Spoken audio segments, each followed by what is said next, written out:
Baik, kita mulai saja. Bismillahirrahmanirrahim. Assalamualaikum warahmatullahi wabarakatuh. Waalaikumsalam warahmatullahi wabarakatuh. Wabisoli sodri wa yasirli amri wahlul 'uqdatam min lisani yafqahu qouli. Selamat sore dan salam bahagia. Alhamdulillah kita bisa bertemu lagi untuk mata kuliah dasar-dasar organisasi. Dan ini merupakan pertemuan yang pertama di mana sebelumnya kalian bertemu dengan saya untuk mata kuliah yang lain. Dan dalam pertemuan dasar organisasi bisnis ini saya akan mengawali dengan saya akan absen kalian terlebih dahulu. Silahkan silahkan kalian hidupkan kameranya. Ntar saya ganti dulu virtual background-nya karena kamera saya nggak tahu ini jadi bayang-bayang. Jadi kalau misalnya mungkin jaringannya atau apa, saya coba matikan. Ya, terlihat lebih jelas ya. Oke, saya lanjutkan lagi. Di layar kalian, di screen kalian sudah tampak bahwa ini adalah halaman si akad. Halaman si akad ini terdiri dari absensi yang isinya adalah absensi kalian. Jadi saya akan absen kalian satu persatu. Silahkan kalian buka kameranya. Dan kalau hadir kalian sebutkan hadir. Ya. Di absen saya ada 9 orang mahasiswa, di mana mahasiswa tersebut ada atau tidak hari ini. Saya akan coba sekarang tanggal 11, betul ya? 11 Maret. Oke, Maesaroh Sulistiani. Hadir, Pak. Oke. Amin Setiabudi. Hadir, Pak. Oke. Nur Indah. Nur Indah. Nur Indah kemana? Tidak ada kabar. Itu Pak baru masuk. Baru masuk.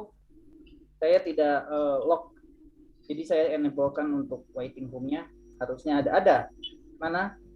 Nur Indah. Hadir, Pak. Suaranya saja, kameranya tidak dihidupkan. Hadir ya. Rahmat Abdullah. Hadir, Pak. Oke. Rana Hadiana. Rana Hadiana. Biasanya masih kerja, Pak. Oh, masih kerja. Anda siapanya? Kenal. Saya ketua kelas, Pak. Oh iya. Riani Rahmaniah. Hadir, Pak. Hadir. Asila Nurfahma. Hadir, Pak. Oke. Tristianti Sarah Amanda. Tristianti kemana? Ada temannya, rekannya yang bisa memberikan kabar, jadi saya bisa izinkan. Biasanya masih Biasanya kerja masih juga. kerja, Pak. Oke. Izmi Julianti. Izin, Pak, kerja siang. Oke. Siap ya. Baik. Kalian mungkin sudah tidak asing lagi dengan saya, tapi dengan dasar-dasar organisasi, ada yang pernah bertemu dengan mata kuliah perilaku organisasi? Ada? Belum? Tapi sebelumnya saya pernah membahas mengenai bagaimana kebudayaan atau kebiasaan ini bisa terbentuk. Awal mulanya ini dari kebiasaan manusia tersebut. Jadi kalau misalnya kita berbicara mengenai organisasi, kita berbicara mengenai budaya. Itu konsep awalnya. Karena budaya dipengaruhi oleh 5 hal. Yang pertama agama. Yang kedua komunikasi. Yang ketiga struktur nilai. Yang keempat sikap. Yang terakhir strata sosial. Hal ini mempengaruhi tingkah laku seseorang di dalam masyarakat. Skup terkecilnya di dalam keluarga. Jadi ketika kita berbicara mengenai organisasi, kita berbicara mengenai orang-orang yang ada dalam organisasi tersebut. perilakunya lah yang kita bicarakan. Karena hal ini mempengaruhi bagaimana organisasi ini mau dibawa. Mau itu organisasi bisnis atau organisasi pemerintahan yang non-profit. Kalau organisasi profit, tentu saja dia akan bertindak melangkah bagaimana saya membuat organisasi saya ini menjadi kaya gitu. High profit. Nah, ini yang kita bicarakan saat ini. Bagaimana dasarnya, dan saya sudah sharekan materinya juga di Siakad. Silahkan kalian download. Kalian boleh download. Dan kalau misalnya punya buku pegangan, silahkan kalian boleh keluarkan. Sebentar, saya hidupkan lampu dulu agak gelap. Izin sebentar ya.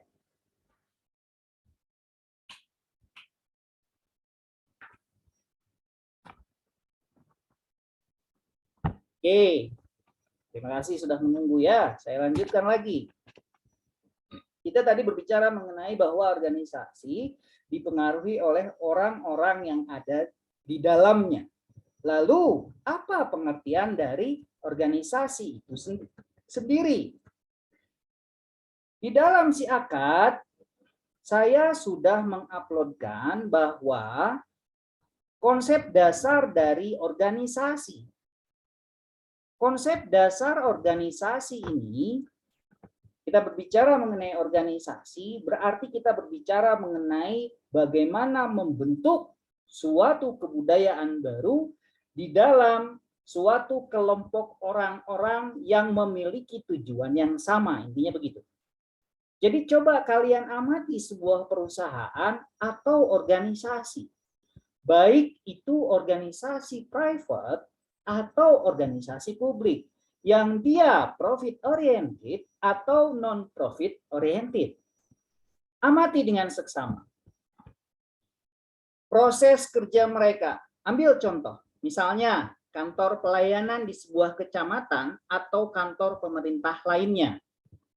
Bandingkan dengan pelayanan nasabah pada sebuah bank swasta nasional ataupun asing. Ini akan berbeda. Kenapa beda? Jelas, ketika organisasinya dia profit oriented, dia akan bekerja sungguh-sungguh karena ada punishment yang kuat. Itu salah satu yang mempengaruhi mereka. Ada juga reward yang diberikan yang sangat banyak. Contoh organisasi profit. Beberapa tahun ke belakang, saya bekerja di salah satu perusahaan multinasional telekomunikasi terbesar di Indonesia. Karyawan-karyawan yang bekerja di situ mempunyai budaya organisasi yang sangat kuat. Pagi-pagi kami harus meeting pagi. Isi meeting pagi itu tidak jauh dari target dan pekerjaan yang kami lakukan sebelumnya yang mempengaruhi arah organisasi.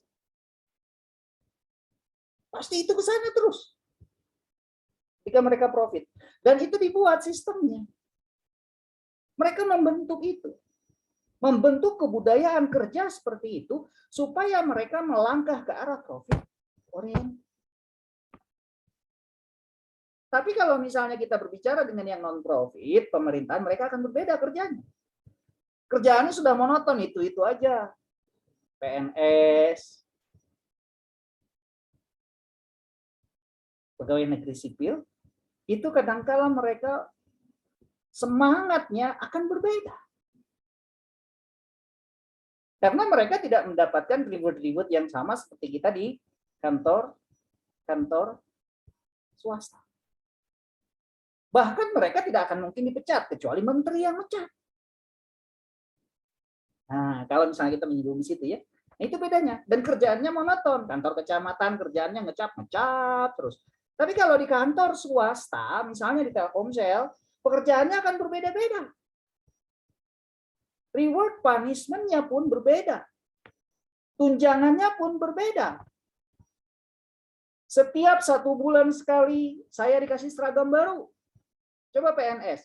Selama bertahun-tahun seragamnya coklat terus. Ganti presiden baru ganti. Kabinet kerja Jokowi, bajunya hitam putih. Baju hitam atasnya pakaian putih atasnya, bawahnya putih. Bawahnya hitam.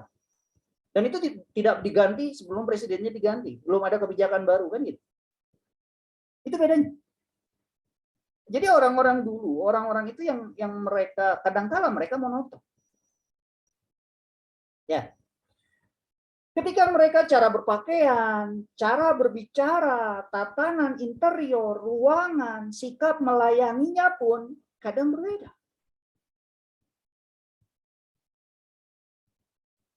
Sikap profesional yang ditunjukkan, profesionalisme yang ditunjukkan pun berbeda. Nah, ini berkaitan dengan apa? Berkaitan dengan budaya, dengan kebiasaan mereka. Siapa yang membuat ini? Tentu pihak manajerialnya yang membuat. Kebijakan strategis yang dibuat oleh mereka berbeda. Ini yang membedakan karyawan swasta dengan karyawan negeri. Cuman bedanya ketika walaupun gajinya kecil, coba lihat, PNS itu gajinya kecil, apalagi guru. Guru itu gajinya kecil, kerjaannya begitu, padahal wah, resikonya sangat besar. Masa depan anak bangsa itu ada pada guru, gajinya kecil. Dosen, gajinya kecil. Nah, itu yang terjadi di Indonesia. Padahal kami ini profesional. Tapi lihat karyawan swasta tinggi gajinya. Nah, ini yang membedakan semangat kerja mereka. Makin lama orang yang di PNS kerjaannya begitu-begitu saja, mereka ya sudah gitu. Mereka tidak menginginkan untuk adanya perubahan. Mereka tidak menginginkan perubahan. Ya begitu saja ya sudah nerimo gitu. Bahkan sampai dengar lagunya dari Iwan Fals, Umar Bakri. Tas hitam dari kulit buaya kata. Selamat pagi. Berkata Bapak Umar Bakri, ini hari aku rasa kopi nikmat sekali. Tapi mengapa gaji guru Umar Bakri selalu dikebiri? Itu dari dulu memang seperti itu gitu. Sampai ada seorang seniman yang mengkritisi mengenai masalah itu. Pasalnya apa? Ini konsep dasar organisasinya. Jadi kalau misalnya pingin PNS semangat, pingin PNS itu bekerja dengan sepenuh hati, samakan dengan pihak swasta. Tiap bulan dikasih seragam baru, tiap bulan dikasih parfum baru, kosmetik kalau perempuan kosmetik baru dikasih kosmetiknya. Di perusahaan telekomunikasi terbesar di Indonesia. Dikasih seragam baru, itu yang membedakan. Mereka membuat kebudayaan organisasi sebagai organisasi yang profesional untuk pelayanan pada publik. Jadi kalau ingin pelayanan kita baik, ya kita bisa tiru mereka.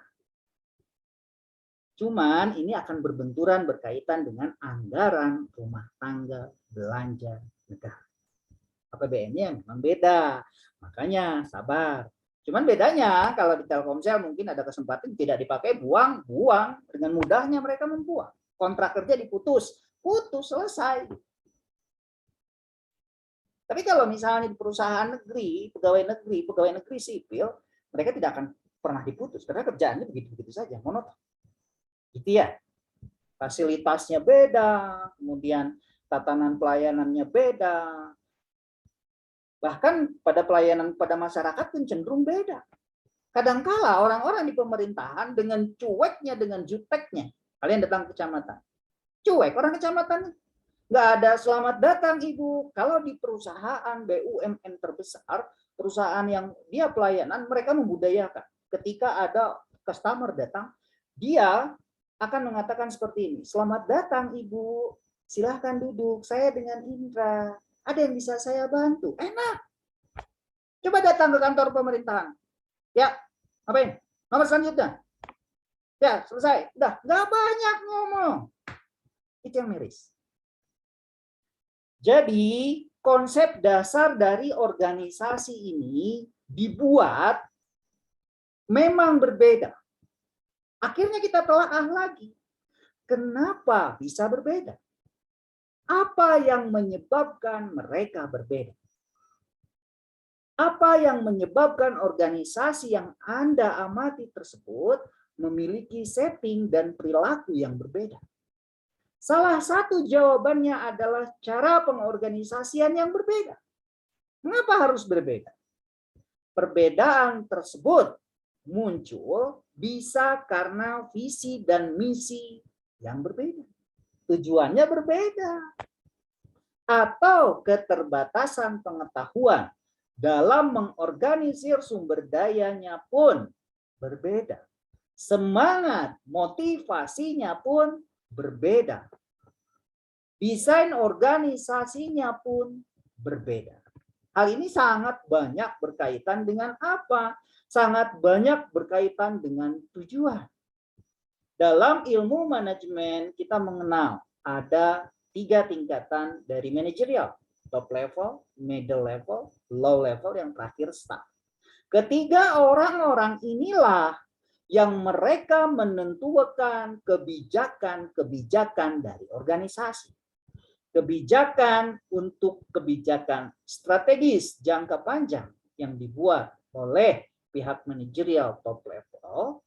Kemudian kebijakan strategis yang dibuat oleh middle level dan kebijakan yang dibuat oleh low level. Mereka menentukan arah tujuan organisasinya. Itulah pilar-pilar dari organisasi. Ketika top level membuat kebijakan, mereka akan membuat kebijakan untuk jangka panjang strategisnya. Kebijakan strategis yang dibuat menentukan arah tujuan organisasi beberapa tahun ke depan. Sedangkan untuk middle level, mereka menentukan arah tujuan organisasi untuk jangka menengah. Yang terakhir untuk pelaksananya, untuk low level. Bagaimana kebijakan itu dibuat, kebijakan yang dibuat oleh top level dikerjakan oleh bagian low level, dan hal ini diawasi oleh mereka. Low level mengawasi kegiatan dari stafnya, dikatakan sebagai mandor, supervisor, dan lain sebagainya. Mereka yang membuat kebijakan-kebijakan itu. Ketika di Telkomsel, kepala manajer marketingnya yang membuat kebijakan SOP bagaimana seorang customer service untuk melayani konsumen yang datang supaya mereka merasa nyaman.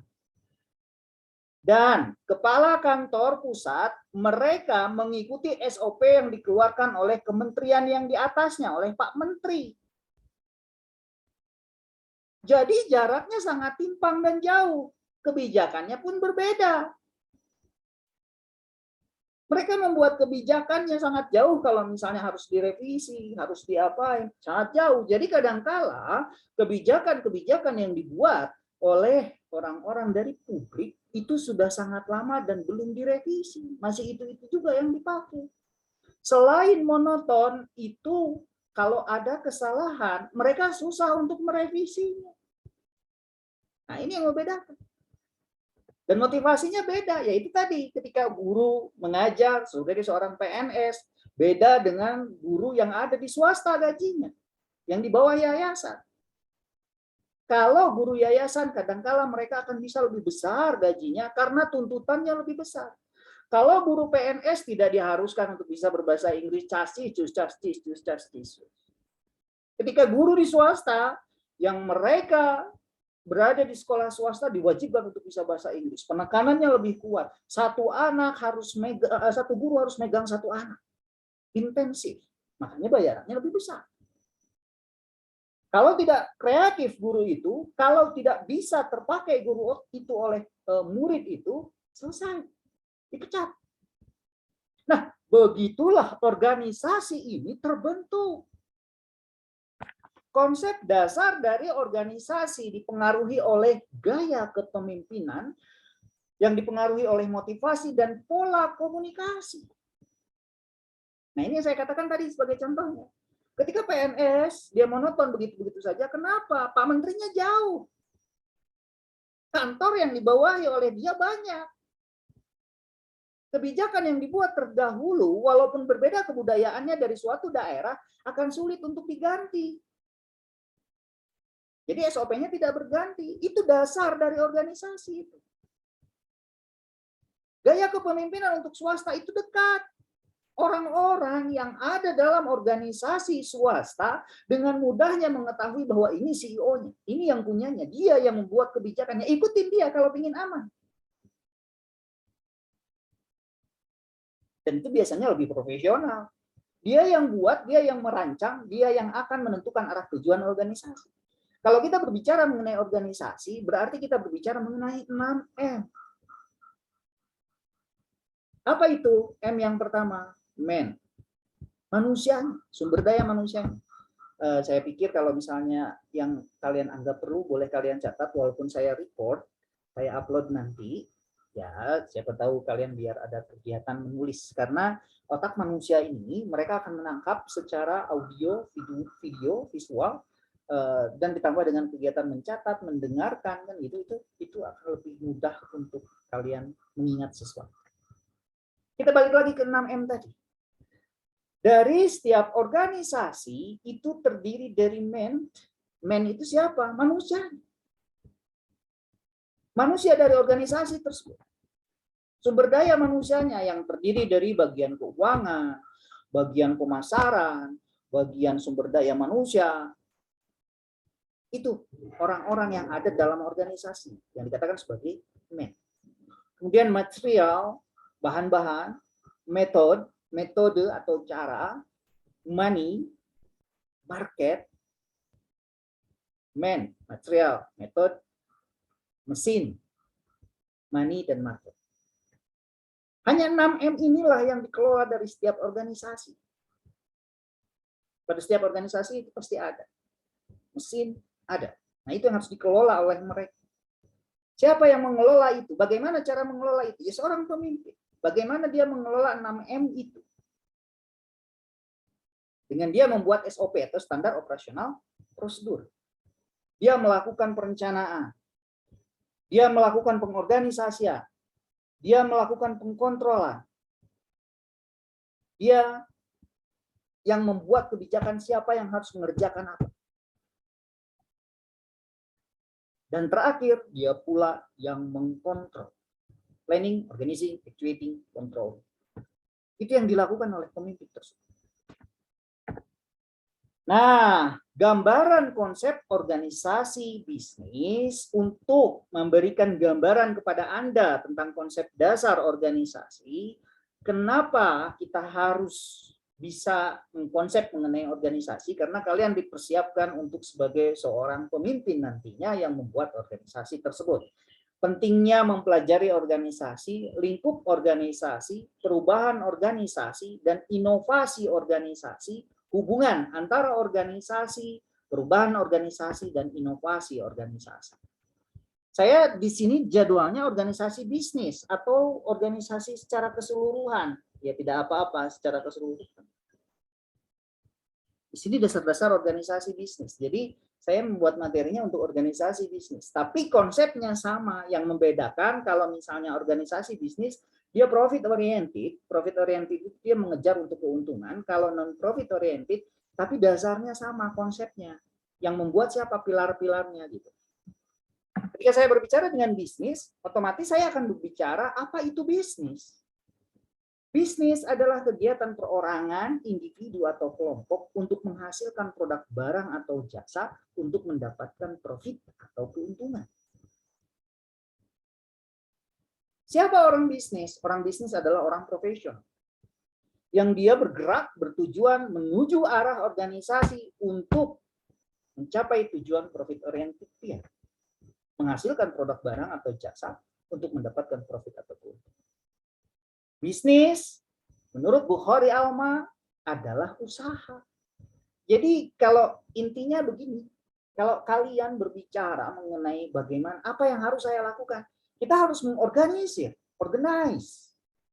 Ketika kita mengorganize, yang harus kita lakukan adalah membuat pilar-pilar. Yang harus kita tujukan pertama kali adalah membuat visi dan misi. Itu yang harus kalian lakukan. Buat visi dan misi. Tujuannya apa? Caranya bagaimana? Apakah kita mau profit oriented atau kita non profit oriented? Sebentar saya edit dulu ini. Pentingnya mempelajari organisasi. Perhatikan, dikala kita berhubungan dengan organisasi, selalu berhubungan dengan tujuan. Dari sisi kita, ketika kita ke rumah sakit, tujuannya adalah karena kita ingin sembuh. Itu kan tujuannya. Nah, oleh karenanya kalian bertujuan harus mempunyai tujuan mengorganize apa yang akan kita lakukan ke depan. Buatlah perencanaan untuk 1 minggu, 1 bulan, 1 tahun ke depan. Itu yang harus kalian lakukan. Jadi tugasnya, silakan sambil dicatat, tugasnya buatlah visi misi perusahaan. Tugas pertama, buat visi misi perusahaan. Otomatis kalau kalian membuat visi misi perusahaan, kalian harus menentukan dulu, saya mau buat perusahaan apa. Ya. Visi misi perusahaan. Kenapa kita penting mempelajari organisasi dan membuat visi misi dalam perusahaan? Berhubungan dengan organisasi tentu kita akan berhubungan dengan tujuan, goal yang ingin kita capai. Ketika kita ke rumah sakit, kita ingin sembuh. Ketika kita sekolah, kita ingin mencari ilmu. Tujuannya. Sebaliknya, dari sisi organisasi, adanya sekolah bertujuan menyediakan layanan pendidikan. Adanya rumah sakit bertujuan menyediakan layanan kesehatan. Adanya gedung bioskop bertujuan mencari keuntungan finansial, dan lain sebagainya. Dengan demikian, organisasi itu didirikan untuk mencapai tujuan tertentu. Ingat kata-kata saya tadi. Pilar yang membuat organisasi adalah pihak manajerial. Kalian adalah, posisikan diri kalian sebagai seorang manajer. Manajer dalam sebuah perusahaan. Sebagai seorang CEO, pemilik dari perusahaan. Setelah kalian memposisikan sebagai seorang manajer, kalian buat perencanaan. Perencanaan 1 bulan ke depan, perencanaan 1 tahun ke depan, kemudian kalian tentukan goal yang ingin dicapai. Itu dasar membuat visi dan misi. Pentingnya mempelajari organisasi. Tujuannya apa?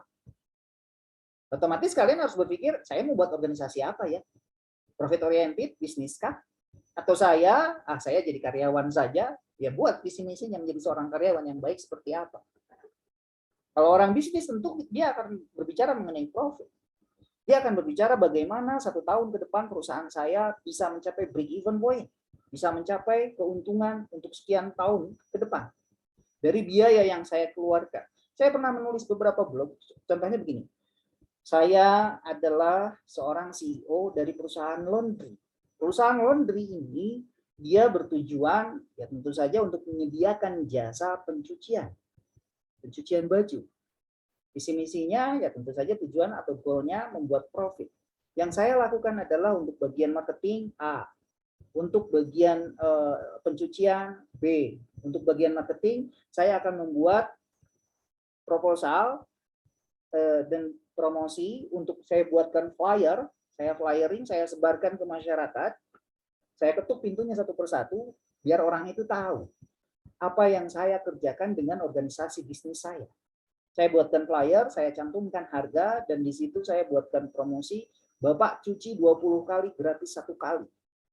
Setengah kilo atau 1 kilo. Kan itu bisa menarik. Itu contoh. Kemudian bagian marketing sudah, saya siapkan juga bagian keuangan. Berapa biaya yang harus saya keluarkan? Biaya yang harus saya keluarkan yang pertama untuk mesin cuci. 1 mesin cuci harganya 15 juta. Untuk yang bisa dia cuci kering. Kemudian 1 itu berarti kalau misalnya 2 mesin cuci 30 juta. Kemudian saya mempersiapkan untuk sabunnya. Saya mempersiapkan biaya listriknya berapa. Saya tuliskan itu semua. Ketika sudah saya breakdown semua, saya jumlahkan kurang lebih ada 40 juta lebih misalnya biaya yang harus saya keluarkan untuk saya operasional sebuah perusahaan organisasi bisnis untuk laundry. Nah, dari 40 juta ini saya lihat perkembangan bisnis saya 5 tahun ke depan. Karena saya bisa melihat perusahaan bisnis itu kalau dia sudah berjalan 5 tahun. Kapan dia akan mengalami break even point? Apakah 40 juta ini sudah balik atau bahkan saya bisa mendapatkan lebih dari 40 juta? Kalau bisa mendapatkan lebih dari 40 juta berarti organisasi yang saya buat, organisasi bisnis yang saya buat adalah organisasi yang sehat. Dan saya bisa melanjutkan organisasi bisnis saya sampai dengan beberapa tahun ke depan, bahkan saya bisa mengembangkan organisasi bisnis saya. Itu salah satu pentingnya kita bisa mempelajari organisasi bisnis. Langkah-langkah kecil adalah suatu hal yang krusial. Seperti yang saya katakan tadi, Saya mencatat listrik pengeluarannya berapa untuk satu mesin cuci. Untuk sabun berapa. Itu hal-hal yang kecil akan menjadi krusial nantinya, akan menjadi penting nantinya untuk kelangsungan kegiatan bisnis kita. Jadi saya harus mencatat. Setiap pemasukan, setiap pengeluaran akan saya catat per bulan. Sebelum kita memulai organisasi bisnis untuk profit kita, untuk organisasi laundry kita, saya persiapkan dulu catatannya. Pengeluaran yang diperlukan apa? Target kita, target pasarnya siapa? Kemudian, biaya operasional per harinya berapa? Itu akan saya breakdown semua. Sampai kwitansi terkecil akan saya tuliskan. Karyawan saya berapa orang? Setiap karyawan dapat gaji berapa? Sisa keuangan saya berapa? Itu yang harus saya pikirkan. Dan itu nantinya akan menjadi suatu hal yang besar. Hal-hal yang kecil itu akan menjadi besar. Saya pernah bertemu, bahkan bukan, saya pernah diajarkan ketika kita membuat bisnis plan. Saya membuat bisnis plan. Saya diajarkan ketika saya membuka perusahaan untuk catering. Saya memasak. Untuk memasak satu porsi makanan diperlukan bawang berapa butir, itu harus dicatat. Karena itu penting. Berdasarkan dari pelatihan membuat suatu bisnis, organisasi bisnis, mereka mengatakan itu. Dan saya pernah melakukan itu langsung, ya memang akan terasa besar. Hal-hal kecil itu akan menjadi besar nanti. Jadi pengeluaran yang kita keluarkan, bawang satu butir, kita catat. Ketika kita masak, garam berapa gram, itu dicatat. Akan, coba kalian rasakan ketika kalian melihat buku masakan, dan kalian makan dari buku masakan itu, kalian membuat makanan, garamnya berapa gram, kemudian cabenya berapa butir, telurnya berapa butir. Kenikmatan makanannya, rasa makanannya akan berbeda dengan yang kita asal. Ada juga yang bilang kita harus berani, betul. Tapi ketika itu sudah terstandarisasikan, orang pun bisa memasak hal yang sama dengan hal itu. Nah, ini akan berbeda masing-masing. Tapi kalau yang namanya organisasi, organisatoris, dia harus terorganisir sedemikian rupa supaya perusahaannya itu, organisasinya itu bisa berjalan kalau tidak ada dia. Jadi kalau misalnya kita pun tidak ada, orang lain masih bisa tetap masak. Kalau dibuatkan SOP, itu tujuannya visi dan misi. Itu tujuannya kita membuat suatu organisasi. Kita lanjutkan lagi. Jadi apa organisasi? Dari tadi panjang lebar, organisasi berasal dari bahasa Yunani organon, yang artinya alat atau instrumen. Pada awalnya, organisasi hanyalah dipandang sebagai tools atau alat mekanis yang digunakan untuk membantu mencapai tujuan. Selanjutnya, para ahli mengemukakan apa definisi organisasi secara berbeda-beda. Salah satu definisi organisasi dikemukakan oleh Barnard, seperti yang dikutip oleh Steers, bahwa ia merumuskan organisasi sebagai sebuah sistem yang mengkoordinasikan secara sadar kegiatan yang dilakukan oleh dua orang atau lebih. Itu yang dikatakan sebagai organisasi. Kegiatan yang dilakukan oleh dua orang atau lebih. Fungsinya apa? Fungsinya alat untuk mencapai tujuan. Alat untuk mengorganisasikan sumber daya dan memiliki batas yang relatif dapat diidentifikasikan sebagai sistem sosial sehingga dapat berperilaku, dikoordinasikan secara sadar, melibatkan lebih dari